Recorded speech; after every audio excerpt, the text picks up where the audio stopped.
السلام علیکم ورحمۃ اللہ وبرکاتہ۔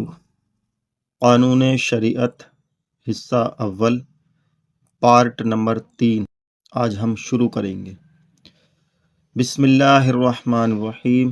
یہ پارٹ نمبر 3 ہے نبی اور رسول۔ ہم یہاں سے شروع کرتے ہیں۔ جس طرح اللہ تعالیٰ کی ذات اور صفتوں کا جاننا ضروری ہے، اسی طرح یہ بھی جاننا لازم ہے کہ نبی میں کیا کیا باتیں ہونی چاہیے اور کیا کیا نہ ہونی چاہیے تاکہ آدمی کفر سے بچا رہے۔ یعنی یہ کہہ رہے ہیں کہ جس طرح اللہ تعالیٰ کی ذات اور صفتوں کا جاننا ہمارے لیے ضروری ہے، اسی طرح ہم پر یہ بھی لازم ہے کہ ہم نبی میں کیا کیا باتیں ہوتی ہیں اور ان کا جاننا بھی ہمارے لیے کتنا ضروری اور لازم ہے، تاکہ یہ باتیں جان کر انسان جو ہے وہ کفر سے بچا رہے۔ رسول کے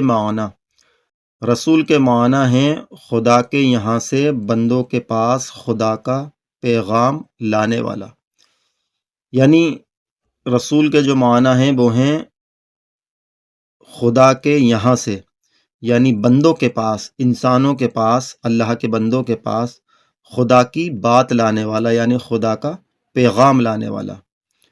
نبی کون ہوتا ہے؟ اب یہ کہہ رہے ہیں کہ نبی کون ہوتا ہے۔ نبی وہ آدمی ہے جس کے پاس وحی یعنی خدا کا پیغام آیا لوگوں کو خدا کا راستہ بتانے کے لیے، یعنی اللہ کا پیغام ان کے پاس آتا ہے۔ کس کے پاس؟ نبی کے پاس، یعنی خدا کا راستہ بتانے کے لیے، اللہ کا راستہ بتانے کے لیے۔ خواہ یہ پیغام نبی کے پاس فرشتہ لے کر آیا ہو یا خود نبی کو اللہ کی طرف سے اس کا علم ہوا ہو، یعنی یا تو یہ پیغام لے کر جو ہے اللہ کا کوئی فرشتہ ان کے پاس آیا ہو، یعنی نبی کے پاس آیا ہو، یا خود نبی کو اللہ کی طرف سے اس کا علم ہوا ہو۔ دونوں باتیں ہو سکتی ہیں۔ کئی نبی اور کئی فرشتے رسول ہیں، یعنی نبی بھی رسول ہیں اور کئی فرشتے بھی رسول ہیں، جیسا کہ حضرت جبرائیل علیہ السلام ہیں، ان کا جو مطلب ہے وہ رسولوں میں جو ہے مانے جاتے ہیں، یعنی وہ فرشتے رسولوں میں مانے جاتے ہیں۔ نبی سب مرد تھے، نہ کوئی جن نبی ہوا نہ کوئی عورت نبی ہوئی، یعنی نبی جتنے بھی ہوئے سارے کے سارے مرد ہی تھے، نہ تو کوئی جن نبی ہوا اور نہ کوئی عورت نبی ہوئی۔ عبادت ریاضت کے ذریعے سے آدمی نبی نہیں ہوتا، یعنی اگر کوئی یہ سوچے کہ انسان جو ہے عبادت کے ذریعے سے نبی بن سکتا ہے تو ایسا نہیں ہے، بلکہ یہ کہہ رہے ہیں کہ عبادت ریاضت کے ذریعے سے آدمی نبی نہیں ہوتا، محض اللہ تعالیٰ کی مہربانی سے ہوتا ہے، یعنی اللہ جسے چاہتا ہے وہی نبی ہوتا ہے۔ اس میں آدمی کی کوشش نہیں چلتی، البتہ نبی اللہ تعالیٰ اس کو بناتا ہے جس کو اس لائق پیدا کرتا ہے، یعنی اللہ تعالیٰ اسی کو نبی بناتا ہے کہ جس کو اس لائق پیدا کرتا ہے، جو نبی ہونے سے پہلے ہی تمام بری باتوں سے دور رہتا ہے، یعنی نبی ہونے سے پہلے ہی اس کو نبوت بھی نہیں دی جاتی، اس سے پہلے ہی وہ تمام بری باتوں سے دور رہتا ہے اور اچھی باتیں اس میں ہوتی ہیں۔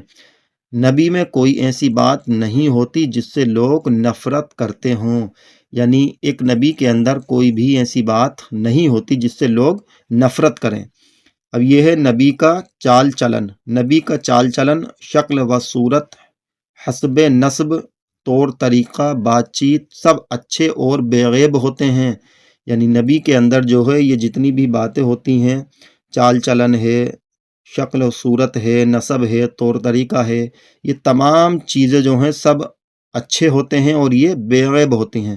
نبی کی عقل کامل ہوتی ہے، نبی سب آدمیوں سے زیادہ عقل مند ہوتے ہیں، یعنی یہ بات بھی ہے کہ نبی جو ہے وہ تمام لوگوں سے عقل مند ہوتے ہیں۔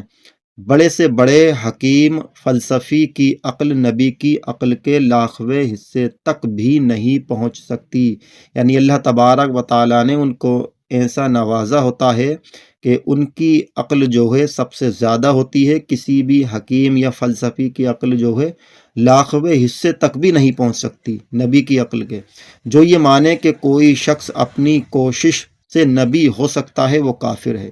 یعنی جو انسان یہ عقیدہ رکھے کہ انسان جو ہے اپنی کوشش کرنے سے نبی ہو سکتا ہے تو وہ کافر ہے، کیونکہ ایسا نہیں ہے، بلکہ نبی وہی ہوتا ہے جس کو اللہ تبارک و تعالی چنتا ہے، جس کو اللہ تبارک و تعالی نبی بناتا ہے۔